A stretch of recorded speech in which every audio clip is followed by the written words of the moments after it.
Guys এতিয়া মই এনেকুৱা এটা জেগাত আছোঁ। জেগাটো দেখিবলৈ ইমান ধুনীয়া নহয়। ইয়াতে ভিডিঅ'বোৰো একদম ভাল আহে। আপোনালোকে যদি এবাৰ আহে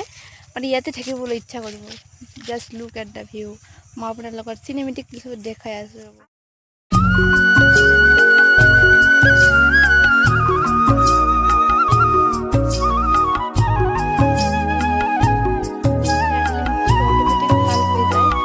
এখন যিফালে আছে পাহাৰ ইটো আর মাজত পথার মানে কি কম ধুনীয়া লাগিছে জায়গাটো সঁচাই মই ইমান ধুনীয়া জায়গা দেখা নাই আপোনালোকে আহিব এবাৰ হলো ভাল লাগে জায়গাটো চাওকচোন এতিয়া আছো বঙাইগাঁৱত আৰু বঙাইগাঁৱৰ ভাষাত ভাবিলো এটা ভিডিঅ' বনাওঁ এই জায়গাটো ইমান ধুনীয়া দেখে এবাৰ আহিবচোন আপোনালোকে ভাল লাগে দেখিবলৈ জায়গাটো ইমান সুন্দৰ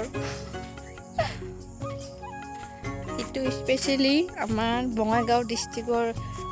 মানুহৰ কাৰণে ভিডিঅ'টো বনাইছোঁ মই অলপ চলপ ভাষা বঙাইগাঁও ডিস্ট্ৰিক্টৰ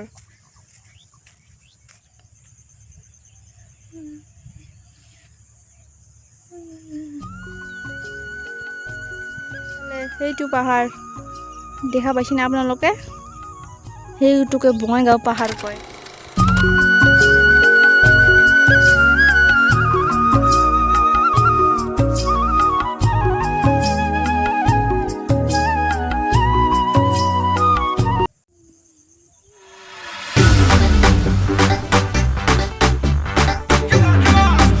মোৰ আবু ঘৰত বেৰাবা ৰাসমেলা চাবা কালি আজি আমি ঘৰত যাম আজি এলব কামতে মই খাম মানে দেখিবি গৈ ইমানে ধুনীয়া মানে শান্ত শিষ্ট ভাল লাগে চাই চাওকচোন গাঁৱৰ মানুহবিলাক চিল্লি নাই কোনো যান্ত্ৰিকতা নাই গাড়ী মটৰ নাই ভাল লাগে আৰু ইফালে পথাৰৰ ধান গিটি গোটাই কাটিছে চাওকচোন বাচন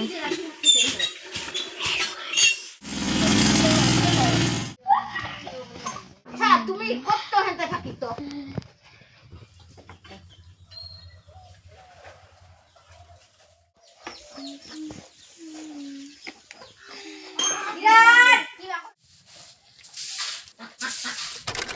এতিয়া আমি ঘৰত যাব ওলাইছোঁ সেই গ বেগ গ সেই গ মুই সেই গ যাওঁ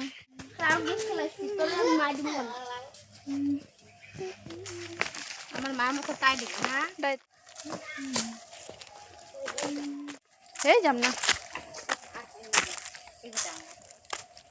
এটা আসলো বনাইছিল